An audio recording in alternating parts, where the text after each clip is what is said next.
I'm Zhu Tianlu. Al-Qassam Brigade, the military wing of the Palestinian Islamic Resistance Movement, Hamas, says it has released 2 American hostages for humanitarian reasons in response to Qatari efforts. This is the first time that the Gaza ruling group released hostages since the Israel-Hamas conflict began almost 2 weeks ago. Israeli Prime Minister Benjamin Netanyahu's office has confirmed the release of the 2 hostages in a statement. U.S. President Joe Biden has thanked Qatar and Israel for their partnership for the release of the American hostages.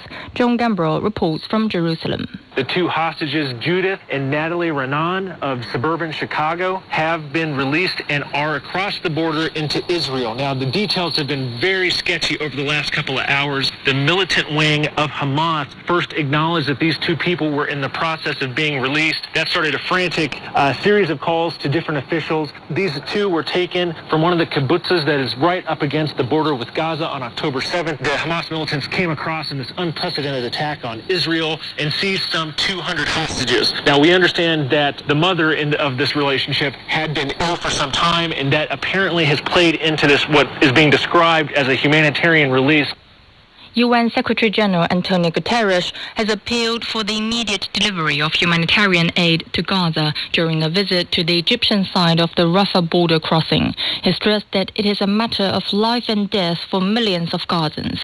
And so we are now actively engaging with all the parties, actively engaging with Egypt, with Israel, with the US, in order to make sure that we are able to clarify those conditions, that we are able to limit those restrictions, in order to have, as soon as possible, these trucks moving to where they are needed.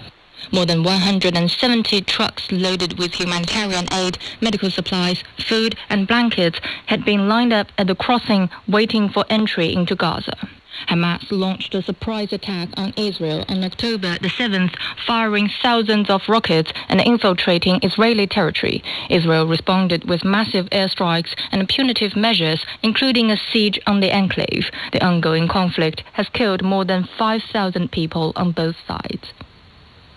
Media reports say Colonel General Viktor Avdalov has become the new commander-in-chief of the Russian Aerospace Forces, replacing Army General Sergei Surovikin. Surovikin was appointed as head of the Coordinating Committee for Air Defense under the Council of Defense Ministers of the Commonwealth of Independent States in September this year.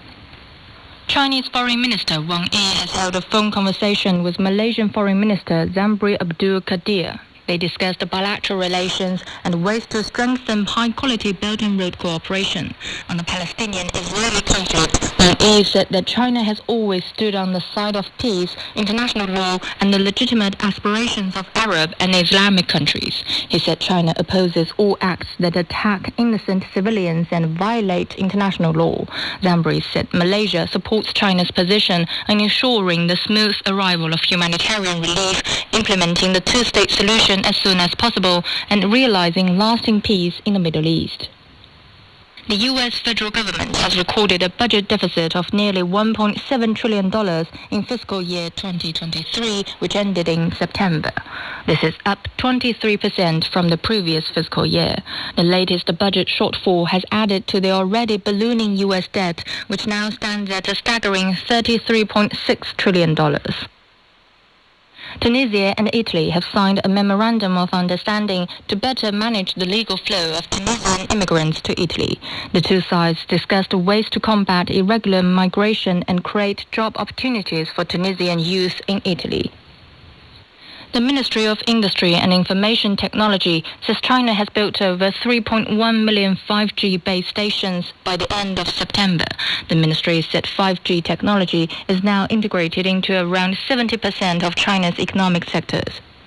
In sports, the opening ceremony of the Hangzhou Asian Paragames will take place on Sunday evening. Wheelchair basketball player Huang Xiaolian and wheelchair fencer Sun Gan will be the flag bearers for the Chinese delegation. And that's the news. I'm Zhu Tianlu.